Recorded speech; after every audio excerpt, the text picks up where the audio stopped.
Romans 12, verses 10 through 12 says this: Be devoted to one another in love, joyful in hope, patient in affliction, and faithful in prayer. This is a devotional titled The Skill of Compassion. It says this: A thorn has entered your foot. That is why you weep at times at night, wrote Catherine of Siena in the 14th century. She continued, There are some in this world who can pull it out. The skill that takes they have learned from God.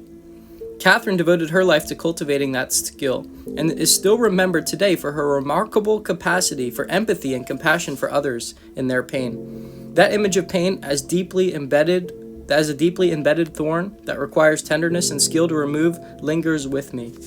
It's a vivid reminder of how complex and wounded we are and of our need to dig deeper to develop true compassion for others ourselves. Or as the Apostle Paul describes it, it's an image that reminds us that loving others like Jesus does requires more than good intentions and well wishes. It requires being devoted to one another. Romans 12, verse 10. Joyful in hope, patient in affliction, faithful in prayer. Verse 12.